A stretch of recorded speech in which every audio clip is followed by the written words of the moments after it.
I had been driving up into the hills for most of the afternoon, the winding roads cutting through dense trees and mist that seemed to cling to the asphalt even in the fading light. The lake house hadn't changed much since I was a kid, though I hadn't set foot here in years. It was the same old structure, weathered boards darkened by rain, the smell of damp pine lingering in the air. I remember pulling up to the gravel driveway, feeling the familiar weight of nostalgia and unease pressing at the edges of my thoughts. The house was quiet, silent in the way that old places are when they've been left alone too long. I unpacked my bag, running my fingers over the cracked railing of the porch, listening to the distant ripple of the lake lapping against the shore. Everything seemed normal, almost too normal, until the sun sank fully behind the hills and shadows stretched across the cabin like long fingers. That first night, I couldn't sleep. The old floorboards creaked beneath my steps as I wandered the house, checking doors and windows as though I expected someone, or something, to be watching me. I thought about going to bed, but there was a pull I couldn't resist, drawing me toward the dock. It was moonlit, silver reflecting across the water so still it felt unnatural, like staring at a polished mirror rather than a lake. The fog was creeping in, thick and damp, curling around the posts and slipping over the surface in ghostly ribbons. I settled onto the edge, rod in hand, trying to focus on fishing, but the silence was almost unbearable. That's when I heard it, soft, faint at first, like the wind brushing against the reeds, and then unmistakable. My name. I froze, the rod trembling slightly in my hands. It can't be real, I whispered to myself, rationalizing it as the lake carrying echoes from the woods. But the whisper came again, slower this time, deliberate, almost coaxing. I stood, heart hammering, and scanned the water. The moonlight reflected perfectly off the lake surface, and for a brief moment, I thought I saw something. Pale, thin, a figure standing motionless at the water's edge. It didn't move, didn't even blink, yet it felt like it was looking right at me. I blinked, and it was gone, leaving only the dense fog rolling closer over the surface. I sat back down, trying to steady my racing thoughts, telling myself I'd been seeing shadows, playing tricks in the moonlight. But over the next few nights, the whispers returned, always subtle, always dragging me closer to the lake, always vanishing just when I thought I could see someone. It wasn't playful. It wasn't demanding. It was patient, unhurried, like something that had all the time in the world. During the days, I tried to ignore it, keeping busy with chores, walking the perimeter of the property, and even hiking up the trails behind the cabin. But the air always felt heavier, the silence lingering longer than it should. Every glance toward the lake carried a pressure, like eyes were following me through the fog, through the reflections, through the shallow waves. Even when the sun broke through the mist, the feeling didn't lift. It was as if the lake itself had a memory, and it was watching me, waiting for the right moment to remind me I wasn't alone. I remember the third night vividly. The fog had thickened almost to the point of suffocation, the kind that clung to your skin and crept into your lungs. I couldn't see more than a few feet ahead, yet I felt compelled to go to the dock again. I sat there, wrapped in my coat, listening. The whispers were quieter, almost tender in tone, calling my name in a rhythm I couldn't ignore. I tried to fight the urge, but my legs moved of their own accord, dragging me closer to the edge. That's when I saw it again. Pale, tall, and unmoving. This time, the figure didn't disappear when I blinked. It was watching, still patient. I couldn't tell if it was a person or just a reflection, a trick of moonlight and mist, but it felt undeniably real. I wanted to speak, to ask who they were, but my throat had gone dry. My heart felt like it might stop entirely. I sat frozen, staring at it, and for a few minutes that felt like hours, nothing moved except the gentle rise and fall of the water beneath the dock. Eventually, I backed away, trembling, and the figure vanished, leaving only the fog and the weight of something unseen. The rest of that week was a blur of unease. I tried sleeping in the cabin, tried staying in, tried convincing myself that it was my imagination, that the stories I'd heard as a kid about spirits on the lake were just that, stories. But deep down I knew otherwise. It wasn't just a story. It was real in a way that left the chest tight, the stomach churning, the mind unwilling to rest. The lake was quiet in the day, calm and serene, but it carried a presence I couldn't shake. Every glance across the water reminded me that someone, or something, had been there before me, waiting, and would be there after I left. On the last night, I stayed inside the cabin, refusing to go to the dock, but even inside the safety of walls, the whispers followed. I could hear them drifting through the open windows, soft and deliberate, calling my name just beyond reach. Sleep never fully came. I felt eyes on me in the dark corners of the room, in the shadows cast by the dim moonlight through the curtains. I left the cabin before dawn, leaving behind my rod, my memories, and the feeling of being watched. Even now, years later, I can close my eyes and see the fog curling across that lake, feel the tug of those whispers, hear my name being spoken with that patient, inevitable cadence. I never returned, and I never wanted to. The lake holds more than water and memory. It holds patience, quiet judgment, and a presence that doesn't sleep.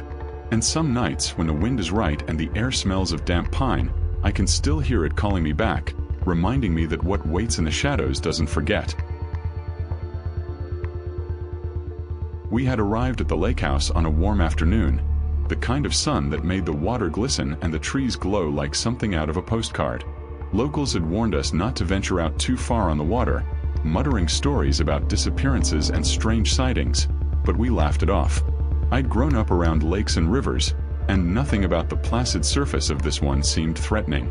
By mid-morning the next day, we had carried the canoe down to the dock, pushing it into the water and laughing as it floated. The plan was simple. Paddle a little way out, enjoy the sun, maybe fish, and come back before the afternoon storm rolled in.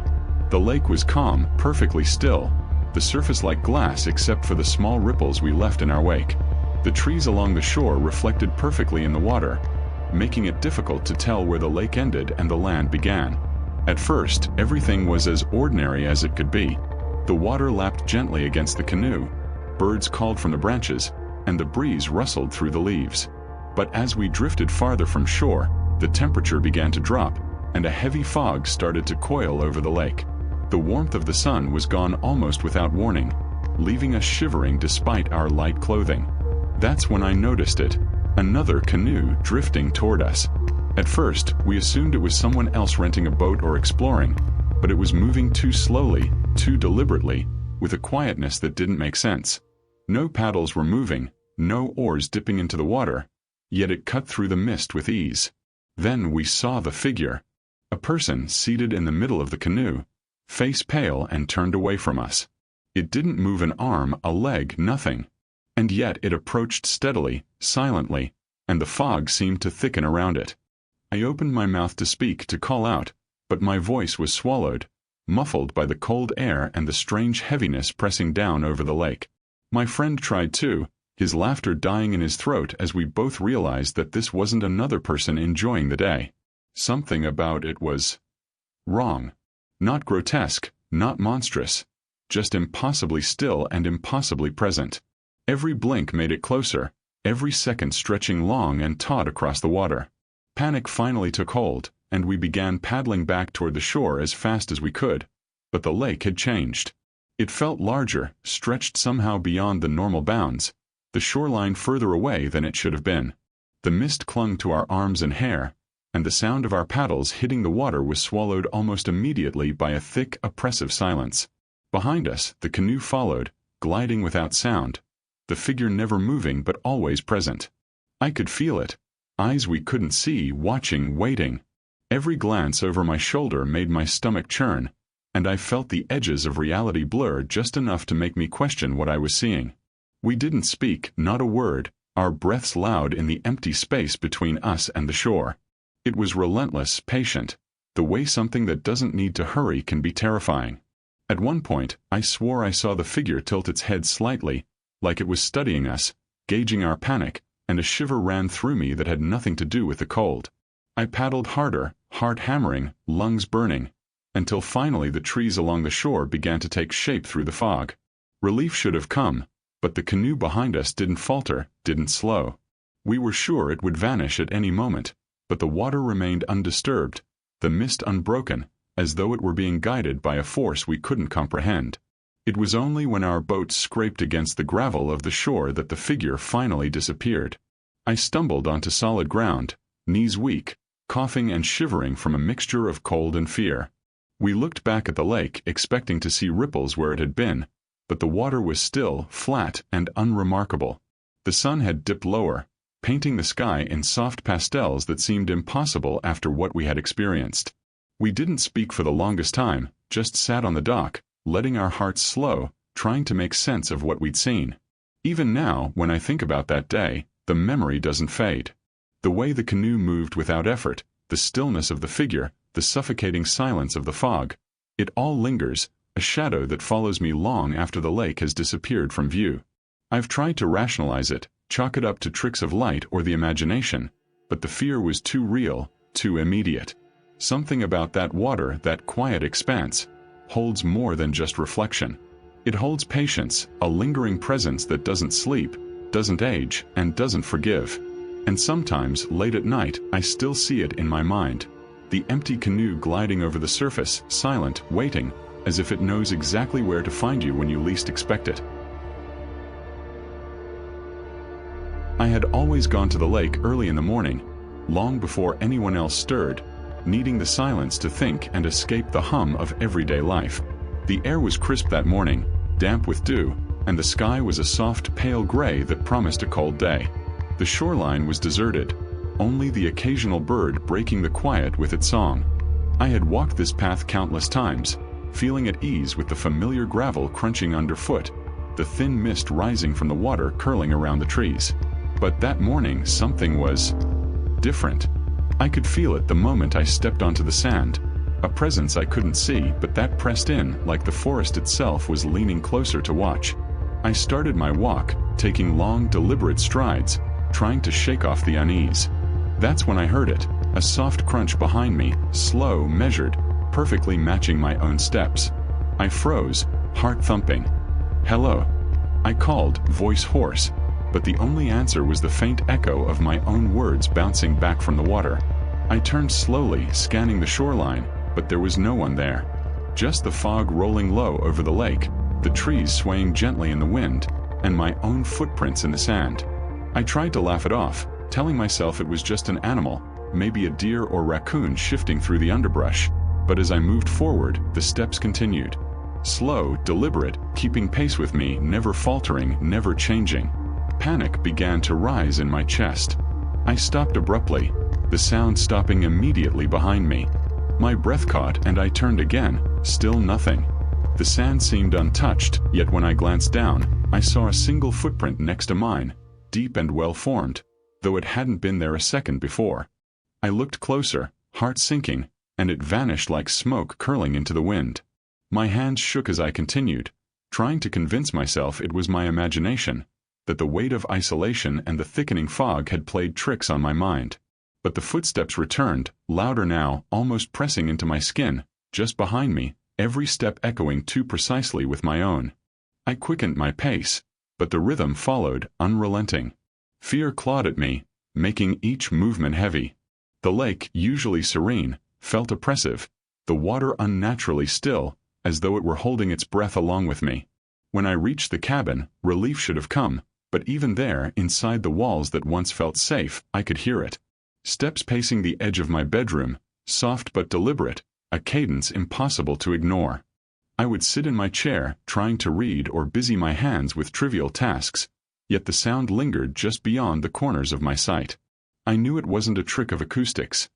It had a presence, deliberate, patient, following. Days went by, each morning a repeat of that first encounter.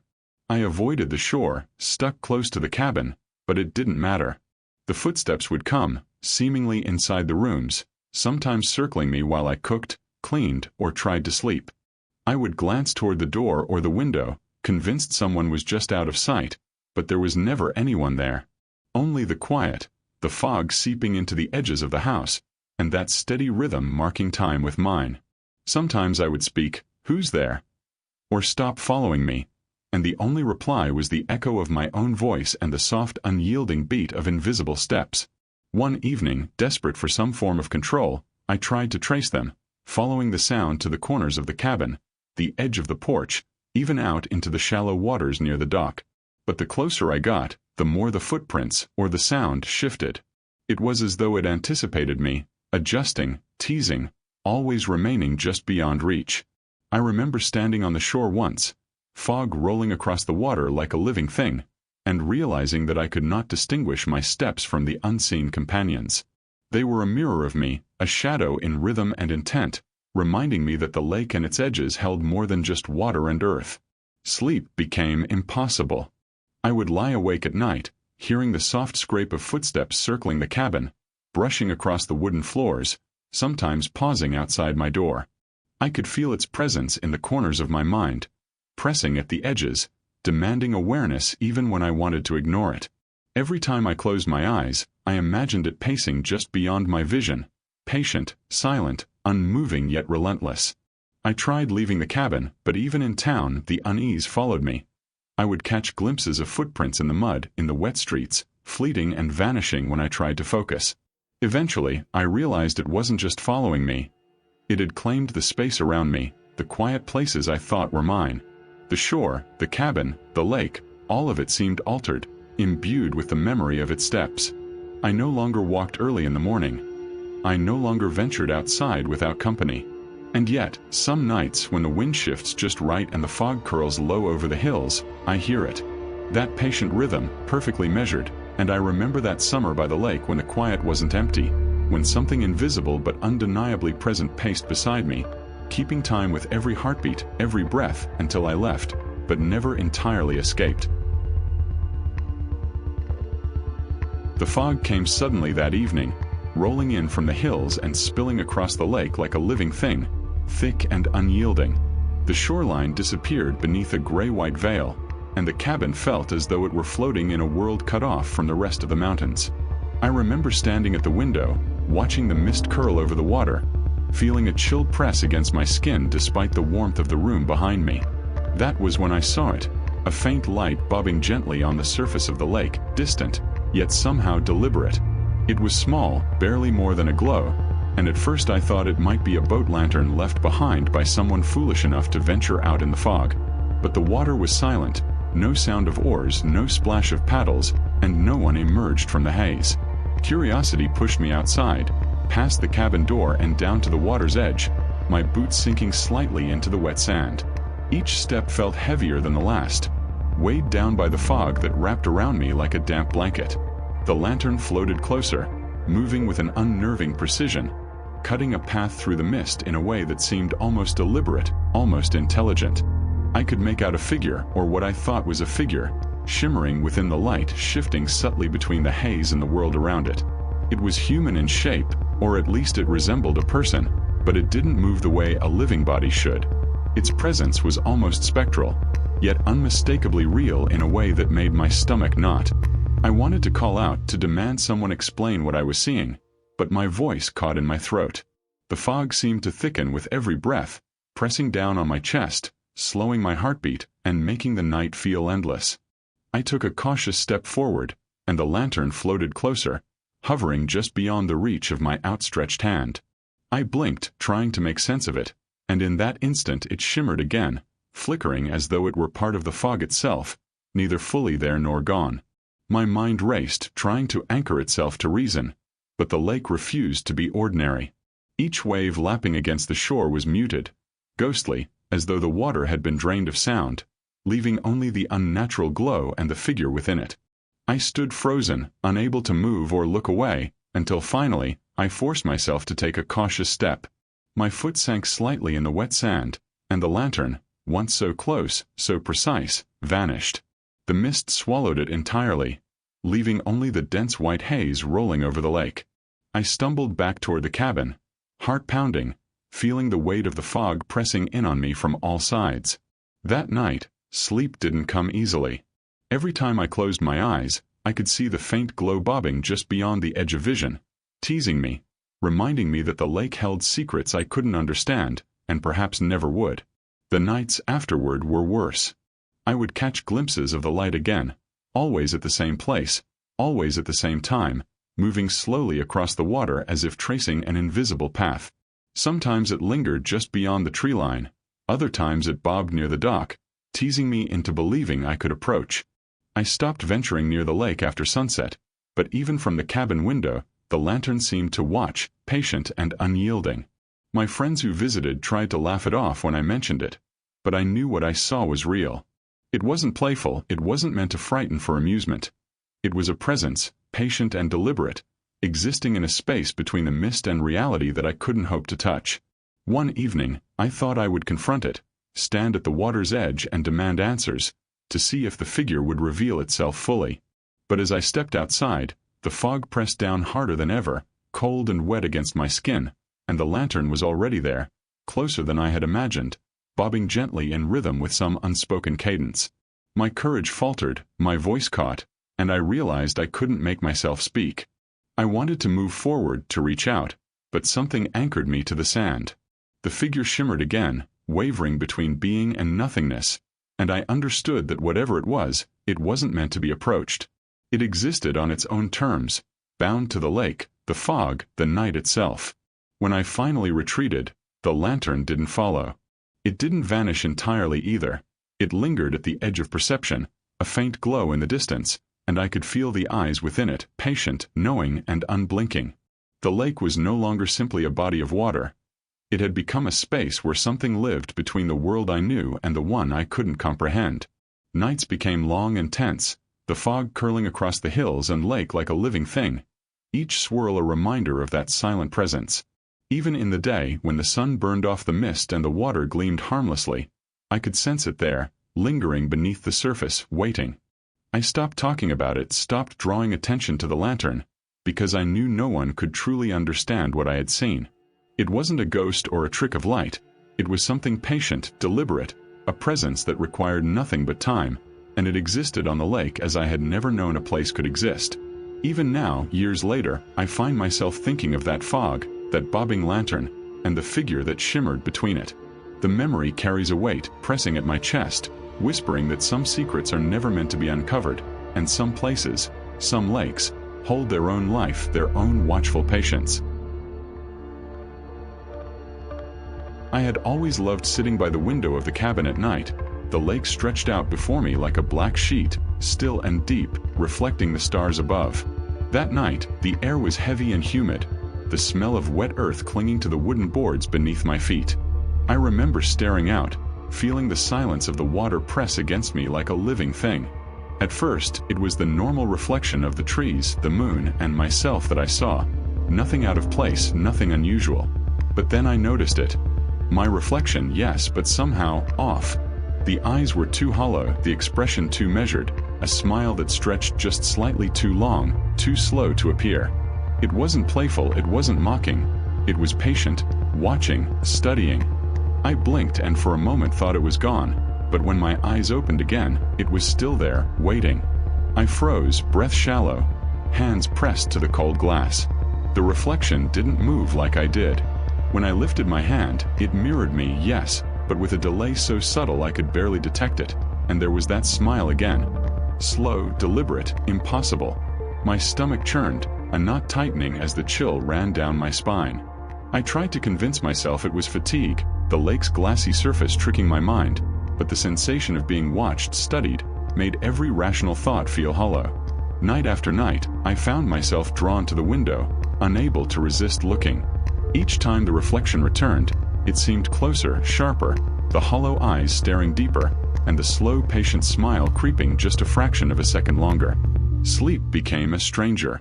I would lie awake in the cabin, imagining the reflection lingering, thinking of what it might do if it could step out of that glassy surface. It never moved like a human, never spoke, yet I could feel it communicating, sending a quiet message that chilled me in ways I couldn't articulate.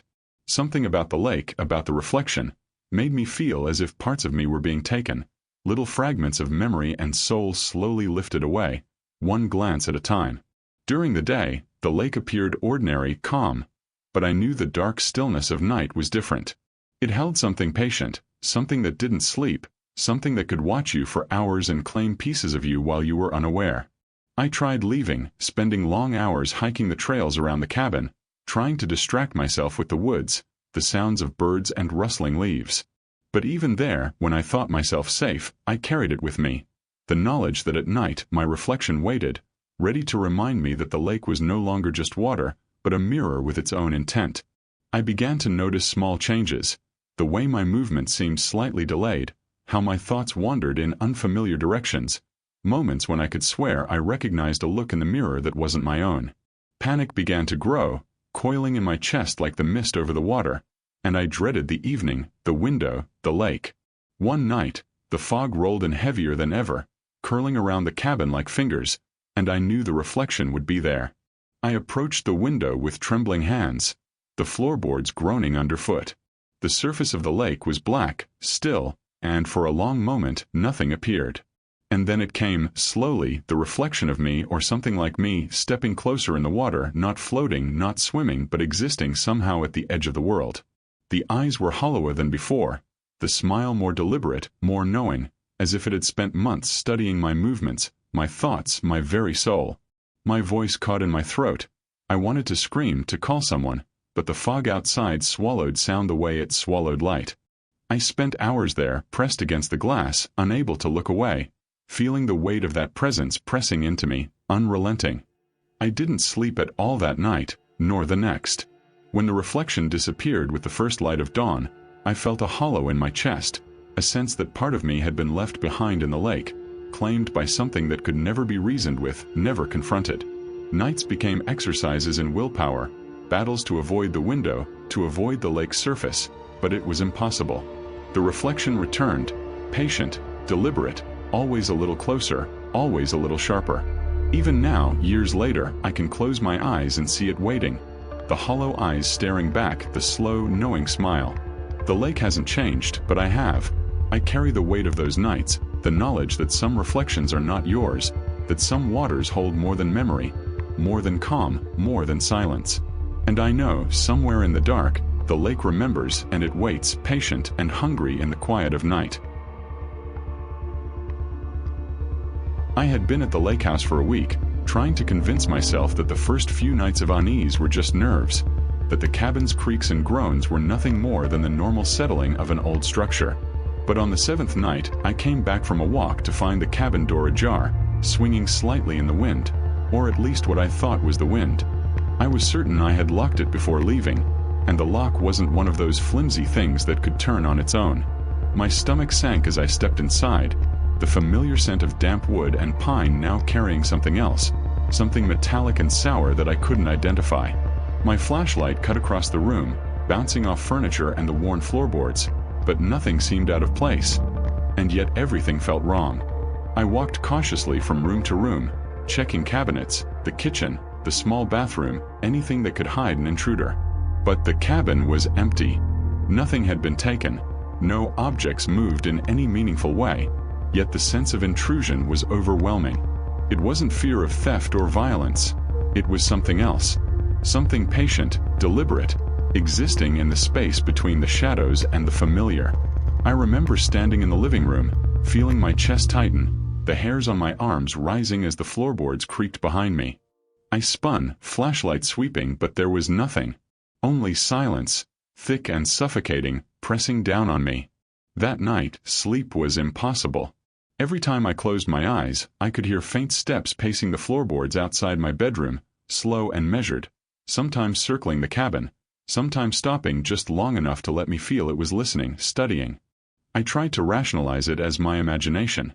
After all, isolation had a way of playing tricks, but the feeling of being watched, of not being alone, never left. I stayed awake, huddled under the blankets, heart hammering with each creak, each sigh of wood in the night.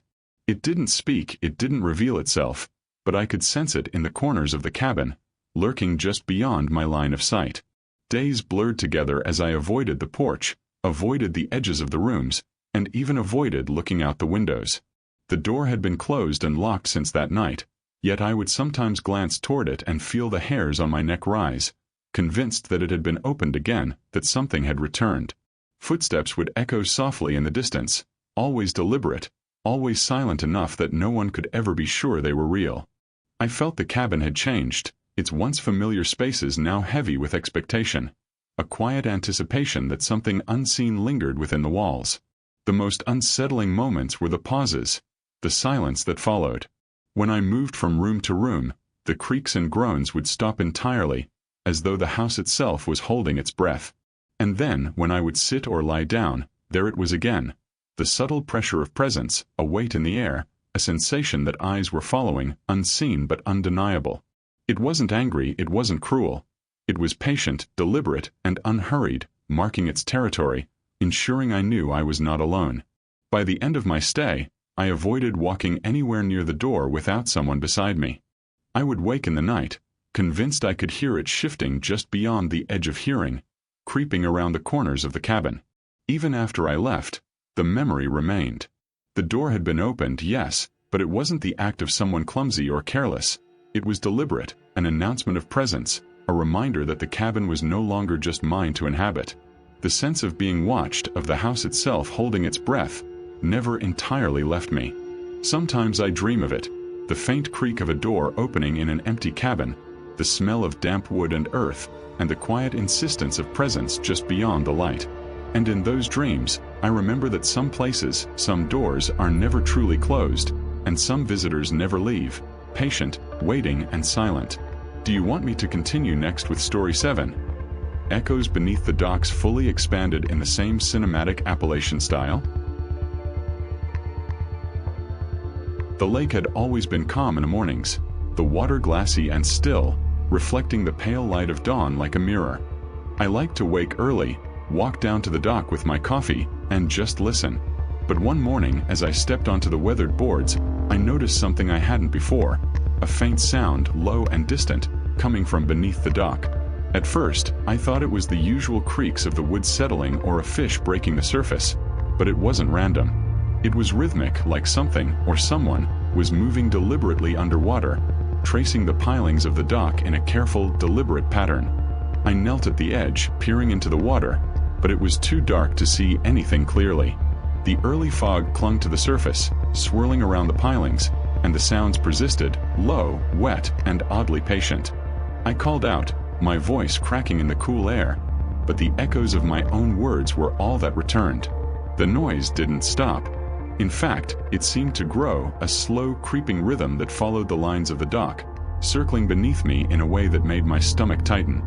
I wanted to believe it was an animal, a snapping turtle or something small brushing against the pilings, but the weight in my chest told me otherwise.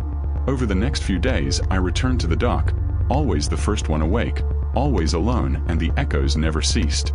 Sometimes they were accompanied by faint shadows in the water, shapes moving just beneath the surface that vanished whenever I leaned closer. It was subtle, almost imperceptible at first, but it was there, a presence beneath the boards, patient, deliberate, and impossible to ignore. I started sleeping lightly, waking to check the water in the middle of the night, certain I would see movement beneath the dock, and often I did.